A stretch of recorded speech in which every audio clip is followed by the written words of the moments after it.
Hi everybody, welcome to this episode of Ask A. This is our 11th episode and you might notice that we're here in my office. We're back in San Antonio, so we've got a little bit of a different venue this time.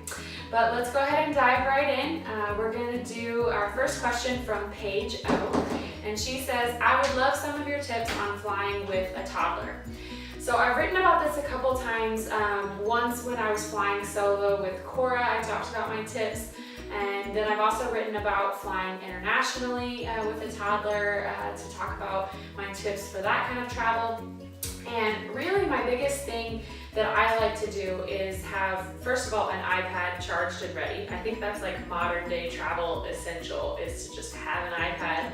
And now they'll let you have it during takeoff and everything's still on. So really, as long as your kid is old enough to pay attention to an iPad, you should be golden. But besides that, I also like to pick up maybe 3 or 4 of little kind of trinkets for my girls to open on the plane. So I'll even, if it's going to be a really long flight, wrap them, and every, so often when they're kind of getting antsy, I'll say, okay, it's time for a surprise. Sneak a little present out of the bag, give it to them, and you've bought yourself at least 10 to 15 minutes of time where they're content playing and happy with what they're doing.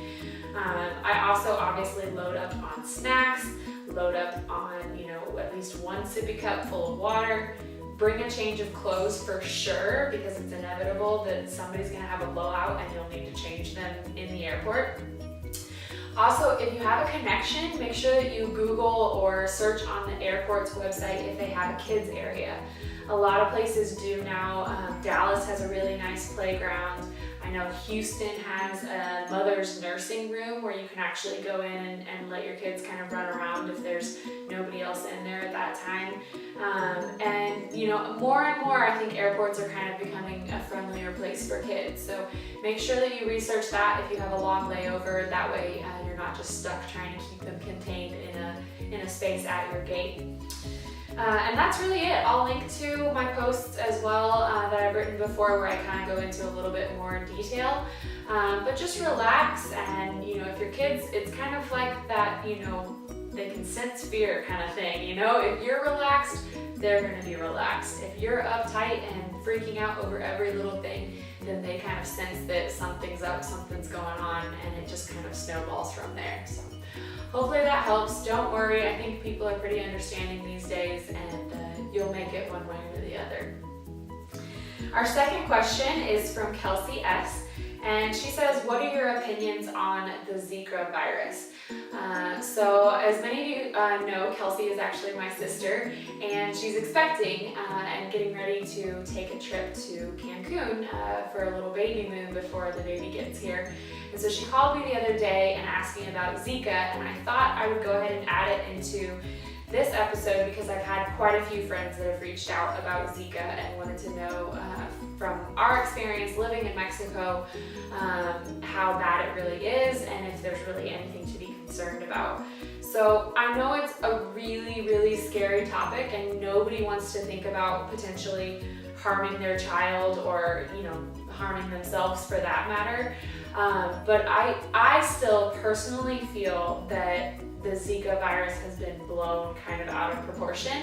I'm not a doctor by any means. I'm not, qualified to give you better advice than what the CDC is giving, and you're welcome to do whatever you feel. But from my perspective, living in Mexico, I don't think that it's as big of a concern there as what the American media is really making it to seem. Perhaps if you're going to be traveling to Brazil or if you're going to be traveling to an area where it's a little bit more rampant, there's obviously areas for concern. But again, if you're not expecting, or if you are and you still feel comfortable to be using insect repellent and to be careful that you're not out and about during times when mosquitoes are really prevalent, to me, I feel like it really shouldn't be this doomsday type of, theme that the media is giving it. Certainly do whatever you're comfortable with, but again, if you feel comfortable with the risks, if you feel comfortable, taking the proper precautions, I still would feel that it's safe to travel in Mexico, especially Cancun. I feel like it's safe, and you should do what's right for your family, I think. So yeah, that's my take on it. Again, not qualified to give medical advice, but that's my 2 cents. The last question is from Jessica C. And again, this is one that she kind of asked me offhandedly, but that I get a lot, and so I wanted to address in an episode here.